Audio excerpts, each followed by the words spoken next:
Hello everyone, welcome back to my YouTube channel. तो इस video में हम टेस्ट एनालिसिस सीखेंगे। ठीक है, मैं पिछले साल भी ऐसे ही एनालाइज करती थी, तो मैं आपके साथ शेयर कर रही हूँ। ठीक है, तो टेस्ट एनालिसिस के बारे में, ये मेरी फाइल है टेस्ट एनालिसिस की। ठीक है, तो 26 तारीख को मेरा टेस्ट है, पहला टेस्ट 26 जुलाई को। ठीक, तो यही, तो उसकी मैंने फ़ाइल बनाई है। पिछले साल भी बनाई थी, इस साल भी बनाई है। हाँ, भले पिछले साल थोड़े कम टेस्ट दिए थे, लेकिन इस साल तो सारे टेस्ट देने हैं। पहले मैंने सोचा था कि टेस्ट नहीं दूंगी, लेकिन अब देना चाहिए, मुझे लगता है कि देना ही चाहिए। और सारे टीचर्स भी बोलते हैं कि टेस्ट देना ज़रूरी है, और चाहे वो पार्ट टेस्ट हो या फुल टेस्ट हो या क्यूमुलेटिव टेस्ट हो, सब सारे देना चाहिए। तो मैं इस बार टेस्ट मिस नहीं करने वाली हूँ, सारे टेस्ट दूँगी। ठीक है, तो ये हो गया। ठीक है, अब बताती हूँ कि क्या करना है। हाँ, तो ये मैंने कुछ शीट्स बनाई है। हाँ, तो ये मैंने कुछ शीट्स बनाई है एनालिसिस करने के लिए, हर टेस्ट के लिए। ठीक है, तो पहली तो ये है कि जो हमारी जो एरर होती है, टाइप्स ऑफ एरर, क्योंकि हम टेस्ट क्यों देते हैं, एरर फाइंड आउट करने के लिए ना। जो सही हुए उन्हें तो नहीं लिखना है, और जो गलत हुए हैं उन्हें अलग करना है। ठीक है, और किस तरह की हुई है वो भी लिखना रहता है, पता होना चाहिए, है ना। तो ठीक है, तो टाइप्स ऑफ एरर हो गए। पहले कॉन्सेप्चुअल, मतलब कि कॉन्सेप्चुअल क्लैरिटी नहीं है, कॉन्सेप्ट वीक है, पहला हो सकता है ये। दूसरा लैंग्वेज, न्यूमेरिकल की जो लैंग्वेज थी, लंबे लंबे पैराग्राफ होते हैं, तो हो सकता है कि उसमें न्यूमेरिकल की लैंग्वेज समझने में थोड़ी दिक्कत हुई। थोड़ी ट्रिकी क्वेश्चन जो होते हैं उनके लैंग्वेज थोड़े होते हैं वैसे। ठीक है, फिर दूसरा कैलकुलेशन मिस्टेक, मतलब कि लास्ट में सब कुछ फार्मूला भी याद था, अच्छे से कॉन्सेप्ट भी याद था, लेकिन लास्ट में वही कैलकुलेशन मिस्टेक हो गई। 0.5 की जगह कुछ भी हो सकता, मतलब कि कैलकुलेशन मिस्टेक हो गई। ठीक है, एनसीईआरटी का कोई फैक्ट ये है बायो के लिए और केमिस्ट्री के लिए। ठीक है, केमिस्ट्री में तो पढ़नी है, इनऑर्गेनिक ऑर्गेनिक दोनों की पढ़े, साथ साथ पढ़ना चाहिए। लास्ट के लिए कुछ भी नहीं छोड़ना है, अभी से ही सारे करने। ठीक है, हर चैप्टर्स के साथ साथ निपटाते जाओ, निपटाते क्या जाओ, मतलब कि एनसीईआरटी में कोई भी फैक्ट, जैसे इनऑर्गेनिक में ऑर्गेनिक में, तो एक शीट में लिख लिया करो कि वो नोट्स में है, और लेकिन एनसीईआरटी में एक्स्ट्रा कुछ मिल रहा है तो उन्हें एक अलग से पेज में लिख लिया करो। ठीक है, तो एनसीईआरटी फैक्ट्स हो गए। बायो में भी यही करना है। बायो में मैं क्या कर रही हूँ कि सर जो लेक्चर्स, सारे टीचर्स जो होते हैं लेक्चर्स जो कर लेते हैं, वो उनकी एनसीईआरटी बेस्ड ही होती है। एनसीईआरटी के तो सारे पॉइंट्स कवर होते हैं, एक्स्ट्रा कुछ होता है आउट ऑफ एनसीईआरटी थोड़ा सा, सर हर टीचर बताते हैं थोड़ा मोड़ा, लेकिन कुछ कुछ होते हैं ना, कुछ कुछ लाइंस जो सर लोग नहीं, सर या मैम लोग कवर नहीं कर पाते, तो उन्हें लिख लेना चाहिए, या फिर उन्हें एनसीईआरटी में ही मार्क कर ले। ज़्यादा लाइंस नहीं होंगी, क्योंकि सारे तो एनसीईआरटी तो नोट्स में ही कवर होती है। ठीक है, एनसीईआरटी फैक्ट्स हो गए। ओवर गेस, मतलब कि दो में कन्फ्यूज़न हो गया। हाँ, एक कन्फ्यूज़न भी हो सकता है। ओवर गेस मतलब कि तुक्का मार देना वगैरह वगैरह। ठीक है, तो वो हो गया। फिर ये इनको मैंने नंबर दे दिया है, एक ये 1 है, ये 2, ये 3, ये 4, ये 5। ठीक है, तो मान लेते हैं फिज़िक्स, केमिस्ट्री और बायो तीनों में पहला टेस्ट हुआ, उसमें से मान लेते हैं कि मेरी कॉन्सेप्चुअल मिस्टेक भी हुई, न्यूमेरिकल भी हुई और कैलकुलेटिव भी हुई। ठीक है, या फिर मैं एनसीईआरटी का कोई फैक्ट भूल गया, तो इनमें से जितने भी होंगे टेस्ट 1 में वहाँ पे लिख देंगे। जैसे कि यहाँ पे हो गए 1, 2, 3, ऐसे करके इन पाँचों में से जितने भी, जिस तरह के भी एरर होंगे यहाँ पे लिख लेना है। ठीक, केमिस्ट्री में भी वही करना है सेम। बायो में भी, बायोलॉजी मैंने अभी सेम रखा है, बॉटनी जूलॉजी अलग नहीं रखा है इसमें। आप चाहें तो वैसा भी कर सकते हैं कि बॉटनी अलग, जूलॉजी अलग। ठीक है, तो यहाँ पे भी वैसे ही करना है। ऐसे ही और भी टेस्ट, मतलब कि ये लंबी शीट है, ये एक टेस्ट के लिए नहीं है, ये बहुत सारे टेस्ट के लिए हो सकती है। मतलब एक ही पेज में बहुत सारे टेस्ट के ये जो एरर के टाइप्स है वो पता चल जाएंगे। ठीक है, यहाँ पे तो मेरे 19 सटे हैं, और नेक्स्ट पीछे पेज भी बचा है, तो वहाँ पे भी लिख सकती हूँ। ठीक है, अब दूसरी शीट बताती हूँ। ठीक है, तो अब आपको हर टेस्ट में ये अलग अलग शीट बनानी है, हर टेस्ट के लिए अलग होगी। ठीक है, क्वेश्चन नंबर लिखना है यहाँ पे। जैसे क्वेश्चन नंबर मेरे 180 क्वेश्चन होते हैं ना, तो उनमें से जितने भी गलती हुए होंगे उनके नंबर यहाँ पे लिखने हैं। जितने भी गलत हो, मान लेते हैं मेरा क्वेश्चन नंबर 10 गलत हुआ, 15 गलत हुआ, 12 गलत हुआ, ऐसे करके यहाँ पे सारे लिख लेना है, ठीक है। उसके बाद चैप्टर का नाम लिखना है, क्वेश्चन नंबर लिखना है, क्वेश्चन नंबर के साथ जिस चैप्टर का जो वो गलत हुआ था उसका नाम लिखना है, ठीक है। उसके बाद एरर का टाइप, वहाँ पे तो हम लोगों ने बता दिया था, तो ये पर्टिकुलर एक क्वेश्चन के लिए बताया गया है कि जो जिस क्वेश्चन का मतलब जो क्वेश्चन गलत हुए वो मान लेते हैं 10 नंबर, मेरा 10th नंबर वाला क्वेश्चन गलत हुआ तो मैंने लिख लिया यहाँ पे। चैप्टर का नाम मान लेते हैं बायोलॉजिकल क्लासिफिकेशन, उससे मेरा नहीं 10th में तो फिजिक्स आएंगी, हाँ तो मान लेते हैं यूनिट डायमेंशन का यहाँ पे क्वेश्चन गलत हुआ, तो क्वेश्चन नंबर 10 है टेस्ट का, ठीक है। तो ये हो गया, चैप्टर का नाम लिख लिया। टाइप ऑफ एरर मान लेते हैं कैलकुलेटिव मिस्टेक हुई थी मुझसे इस चैप्टर में, तो ये लिख लिया, ठीक है। और रीज़न क्या हुआ, कैलकुलेशन क्योंकि टाइम नहीं मिला या फिर टाइम कम पड़ गया था, और भी बहुत तरह का रीज़न हो सकता है, या फिर सिली मिस्टेक हो गई वगैरह वगैरह, ठीक है। तो ये हर टेस्ट के लिए बनाना है। एक टेस्ट में जितने भी क्वेश्चन गलत होंगे उनको एक शीट आगे भी है और पीछे भी आप बना के लिख सकते हैं, ठीक है। ये हो गई दूसरी शीट। अब तीसरी शीट पे चलते हैं, ठीक है। हाँ, तो क्या बता रही थी कि क्वेश्चन, अब तीसरी शीट है ये, इन पहली और दूसरी मैंने बता दी। अगर समझ में ना आई हो तो प्लीज़ आप कमेंट में बता सकते हैं, मैं फिर से समझा दूँगी अगर आपको समझना हो तो, वैसे कोई ज़बरदस्ती नहीं है, ठीक है। तो शीट नंबर 3 है ये, इसमें मान लेते हैं कि पहला टेस्ट हुआ। यहाँ पे क्वेश्चन जो होते हैं टेस्ट में कितने होते हैं, 45 होते हैं ना हर सेक्शन में, फिजिक्स में, केमिस्ट्री में, बॉटनी जूलॉजी, यहाँ बॉटनी जूलॉजी अलग रखी है मैंने, ठीक है। मान लेते हैं ये क्वेश्चन टेस्ट 1 में इतने सारे क्वेश्चन, ठीक है। अटैम्प्ट कितने किए, 45 में से मान लेते हैं 20 अटैम्प्ट किए हमने, उनमें से करेक्ट कितने हुए, नहीं 20 इतना कम नहीं, अभी शुरू में टेस्ट मतलब कि इजी चैप्टर आते हैं तो ज़्यादा क्वेश्चन अटैम्प्ट कर पाएंगे, लेकिन कुछ बच्चे होते हैं जो जिनको थोड़ा टाइम लगता है लेकिन हो जाता है, कोई दिक्कत नहीं होगी, आप समझ के पढ़ेंगे, रेगुलर रहेंगे, कंसिस्टेंट रहेंगे तो उतनी दिक्कत नहीं होगी आपको, ठीक है।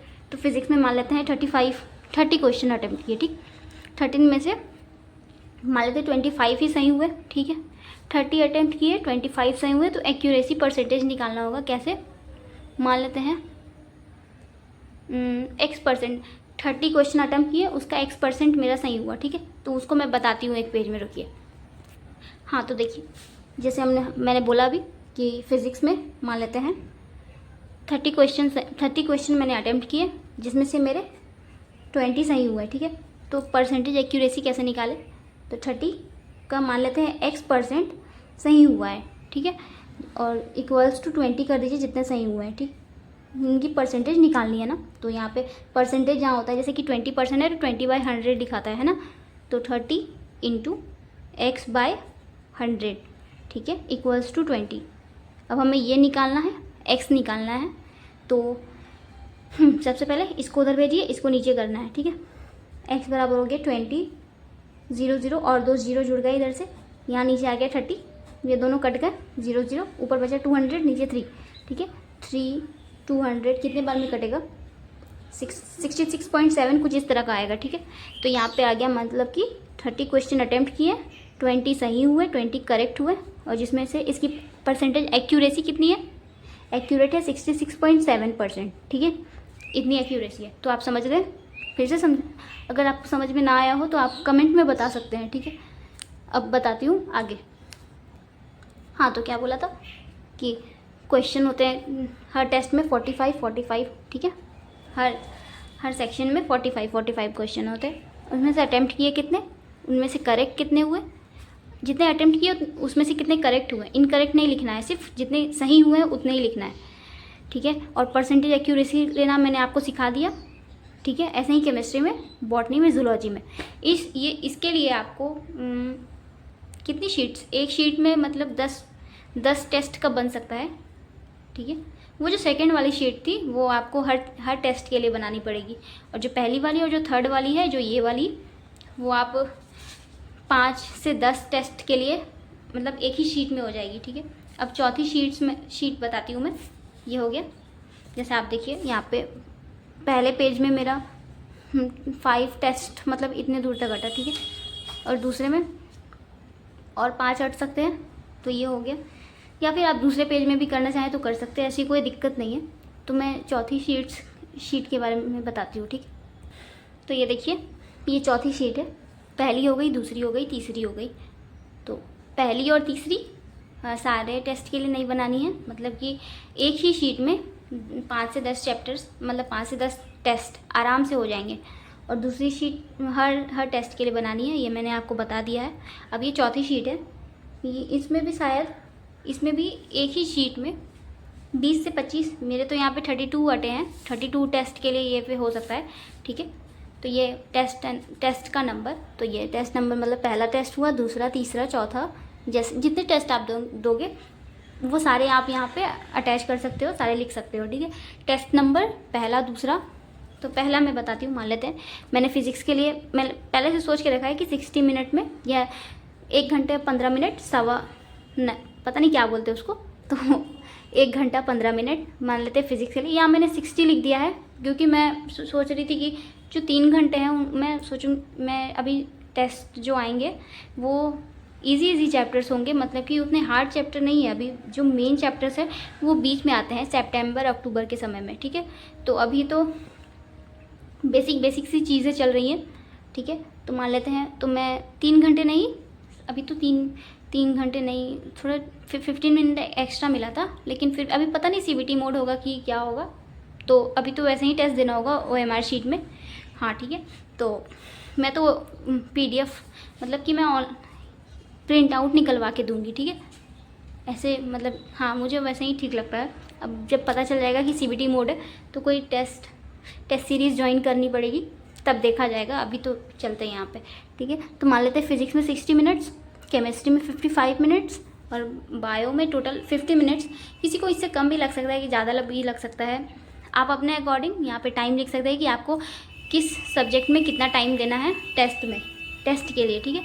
तो मान लेते हैं फिज़िक्स में 60 मिनट है, जिसमें से मुझे लग गए, मान लेते हैं 1.5 घंटा लग गया मुझे फिज़िक्स में। मैं सोच के गई थी कि 60 मिनट लगेंगे, लेकिन 1.5 घंटा लग गया। यहाँ पे मुझे लग गए 1 घंटा मान लेते हैं, और यहाँ पे मुझे लग गए यहाँ पे भी मान लेते हैं 45 मिनट्स लग गए, या उससे ज़्यादा भी लग सकते हैं। तो यहाँ पे देख लेंगे हमें पता चल जाएगा कि हमने कितना सोचा था और कितने देर में हुआ, और फिर अगले टेस्ट में भी पता चल जाएगा कि इतना सोच के गए थे तो इतना हुआ, और इससे क्या डिफरेंस हुआ, पहले टेस्ट में कुछ बदलाव हुआ या फिर वैसे का वैसा ही है, तो ऐसे पता चल सकता है। फिर पहले टेस्ट दूसरा टेस्ट का भी हो गया, इससे कंपेयर करेंगे और फिर इससे कंपेयर करेंगे, ठीक है। इसको इससे कंपेयर करना है कि 60 मिनट्स में हमने सोच के गया, हम लोग सोच के गए थे कि 60 मिनट्स में फिज़िक्स करेंगे, लेकिन 1.5 घंटा लग गया, ठीक है। 1.5 घंटा तो इम्प्रूवमेंट की हमने। अगले टेस्ट में क्या हुआ कि 1.5 घंटे से हो सकता है 2 घंटे लग गए, या फिर उससे कम भी लग सकते हैं। तो इम्प्रूवमेंट हुई, या फिर से मतलब कि फिर और थोड़ा पीछे हो गए, तो वैसे हम पता कर सकते हैं।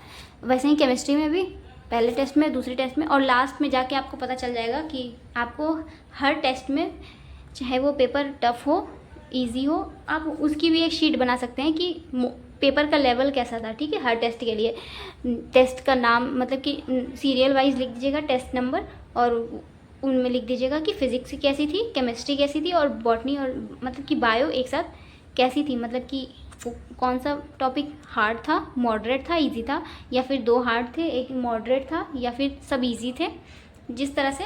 तो हर सब्जेक्ट वाइज आप लिख सकते हैं, ठीक है। तो ठीक है, मैंने बता दिया। यहाँ पे देखिए 32 टेस्ट यहाँ पे अट सकते हैं, और चाहे तो पीछे भी कर सकते हैं, ठीक। ये हो गया। तो 4 शीट्स मैंने बताई, ये हो गई लास्ट वाली।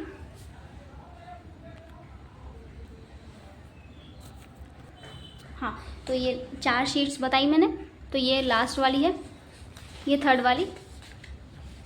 ये आपको बताया ना कि 5 से 10 टेस्ट के लिए, मतलब कि सिर्फ सेकंड वाली जो शीट थी जिसमें नंबर ऑफ़ क्वेश्चन लिखने थे और चैप्टर का नाम लिखना था, वो आपको हर टेस्ट के लिए बनानी पड़ेगी। बाकी सब आपको बहुत सारे, मतलब कि 10 से 15 टेस्ट के लिए नहीं बनानी पड़ेगी, एक ही पेज में अट जाएगा, ठीक है। और उसके बाद आपको जब पता चल जाए कि कैसी गलती थी, किस तरह की गलती थी, किस चैप्टर से था गलत, और क्या क्या मिस्टेक हुई थी कैलकुलेटिव या वगैरह वगैरह, तो आप इससे आप पता कर सकते हैं, ठीक है। तो आपको पसंद आई तो कमेंट में ज़रूर बताना, ठीक है।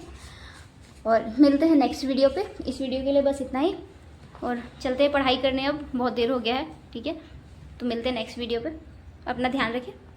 और अपनी पढ़ाई भी करते रहे, ठीक है। Thank you for watching.